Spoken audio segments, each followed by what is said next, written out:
A WWE talent undergoes surgery. Plus, could more TNA stars be departing soon?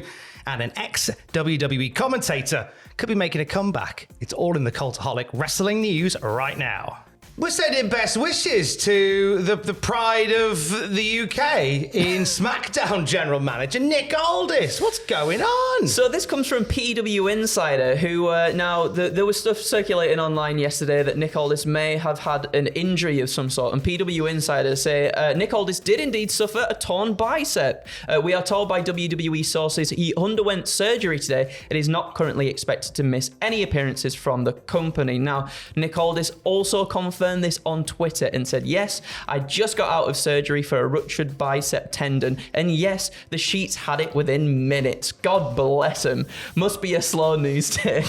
Anyway, it was a freak accident. I'm on the mend, and I will continue to fulfill my obligations. #SmackDown. Well, thank you for being the lead on a slow news day, Nick What a Aldis. guy. He doesn't go into detail as to what happened. No, he doesn't. And it's not our place to speculate, but I found a great way that we can speculate. So, Andrew, I'm going to need your help with this, right? So it's that one. Yep. That one. That one. Right. So I want you to put your hand in there. Yes. And you'll find a place, you'll find an action, and you'll find a person. So he was somewhere doing this with this person. Okay, so he was in Hull. He was in everybody. Hull. He was in Hull. He was in Hull. Okay. And This is what Nick Aldis was. He was in Hull. Eating crisps. He was eating crisps. Okay, so we know he was in Hull. With. Eating crisps. Let's go for this one. With.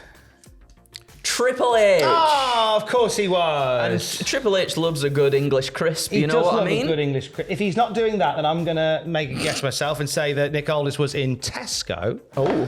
Where he was dog walking. Of course. Of course he was. With Lenny Henry. Of course.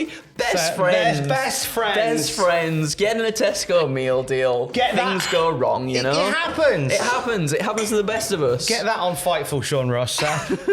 And you, Kate, I'll fight you. Now we'll talk from there. We move to a name within WWE that has parted with the company. This is WWE executive John Porso. Sorry. He has departed WWE from his role as executive vice president of live events. Now, according to PW Insider, John left his position last month and has been replaced by Justin Scalise, the former senior vice president of live events. He joined the company back in 1999, started as a public relations officer and moved up the ranks through the live events department and to the role that he held in May 2022 up until recently. No reason given for his departure, but he's one of quite a few long-standing members of WWE's back office team that have left in recent months. That includes, of course, Kevin Dunn, Frank Riddick, Suzette Ramirez-Carr for the EVP of Human Resources. So a few older names that are leaving WWE have been there for a while, and this is the latest one of those in John Porso. We'll keep an eye on more movements behind the scenes as well. In terms of in front of the scenes, there is a lot of movement happening around TNA. And we've got a little update on a story that we ran yesterday on two of their top stars. Yeah, so following up a report from PW Insider, Fightful Select share more details on Motor City Machine Gun's contract status with TNA, confirming that their deals are indeed almost up. They say the sources that we spoke to claimed that it would be within the month, but inquiries to both Shelley and Sabin directly went unreturned. We're told that TNA's offer of late have been categorically different than what many were expecting, so especially after some of the talent meetings held in recent months. While we can't speak to the Motor City Machine Gun specifically, we heard that some talent are instead being offered per date deals instead of full-on contracts. So what this means is, the big thing with when Scott D'Amore was running Impact/TNA was there were people being brought in with multi-year deals to stay with the company. It seems that now Scott has gone, that mindset is changing to going back to something that they probably did a long time ago, which was per appearance deals. With Alex Shelley and Chris Sabin potentially being offered these per appearance deals, them being at the very top of the card, I think it raises some concern for some of the people a bit further down the pecking order and in terms of their deals that have been offered. Yeah, definitely. And, Motor City Machine Gun's one of the sort of top attractions, I feel like, within TNA as well. Yeah. It would feel like I know obviously in the past there's been this thing before with the per date deals, but you would want to make sure they stay firmly within the company, at least. Anyway, I'd have thought. And it's already sort of having an effect, because it was reported yesterday by PW Insider that both Chris Sabin and Alex Shelley have been booked on an independent show on the day after a pay-per-view for TNA in April.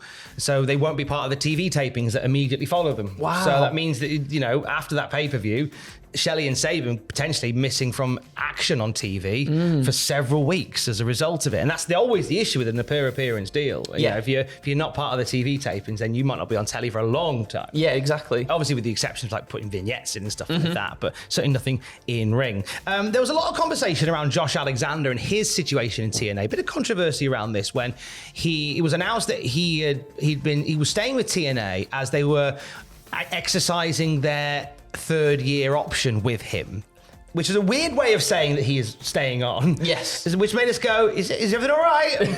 Blink twice if it's not, Josh. He told Fightful, I signed a contract 2 years ago, and I've seen people on Twitter saying, is he being held hostage? I want to dispel that. Did I explore the option of them not extending my contract? Sure, it never hurts to ask. But I signed that contract, and I'll uphold my end of the bargain there and stay home for another year and see what happens after that. I think it would have been cool to kind of see what was out there and see what I could do in the wrestling business right now and between other companies. The ball was in their court.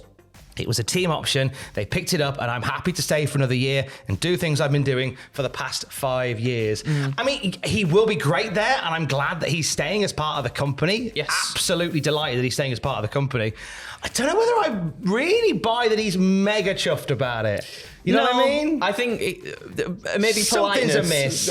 Politeness out of everything that's going on at the moment. I mean, Josh Alexander, again, someone else who you would think TNA would absolutely still want to keep on for the longest time. And perhaps, I wonder if a lot of the stuff that's happened recently, especially with Scott D'Amore, not in the company and all these talent meetings and everything that's happening at the moment, the stuff that's going on with the contracts now as well, I wonder if a lot of people are just thinking that maybe it's time to go on to some different pastures. Blink twice if you're okay, Josh. No, I know he's fine. I saw him with Prince William walking outside a garden centre. He must be fine. So they captured video of it and everything. WrestleMania is coming up. Oh my days! It's very close. Is it like 2 weeks? Wait, not next week, but the week after. Yeah. Oh my stars! Damn. We've got a little indication of how big the card is going to be for WrestleMania. Yes, we do. It comes from WrestleVotes, who say the indication from sources suggests that we'll see up to 4 more WrestleMania matches announced for the event. So as of now, the working plan is to feature 7 matches per night on the main card, which lines up with last year as well. I think night 1 had 8 matches, night 2 had 7 matches. Yeah. So, and I think that's a lovely length of a card right there for each evening they're too. about 3.5 hours last year each night. I think round about that, yeah. So 3.5. Obviously, that's excluding the pre-show as well, which is like an hour on top of that. So 4 hours. Yeah. Add in the entrances for the tag team match on night 1. Yeah. 12 hours. Oh no! At least it's not all one long show though. We have a little sleep. We do get some to of have a them. little sleep. They're good like that. We'll end on some wonderful news from one of my favourite commentators, that being the timeless Mauro Ranallo. Fightful Select saying that MLW have been in talks with Mauro Ranallo about possibly appearing for MLW. Mamma mia. This isn't a done deal. Mamma mia. But there is interest on MLW's side. MLW owner Court Bauer and Mauro had worked together on a Strike Force project in the past, you may remember. But he was part of the SmackDown announced team for a year, but he really came into his own as part of NXT. My favourite man. He's great, isn't he? I love him so much. To see him back on the wrestling side of things, I am very excited. Well deserved. Absolutely. Because he did Impact Rebellion, didn't he? He did the title match, right, between Rich Swann and Kenny Omega. Yeah, and it was so nice to hear him again, to hear those lovely tones. Yeah, I on do. the old televisions. I want to hear them again. Me too. On a weekly basis with Major League Wrestling, if nowhere else. Mamma mia. We'll have more wrestling news for you throughout the day at cultaholic.com. Geese. Mamma mia.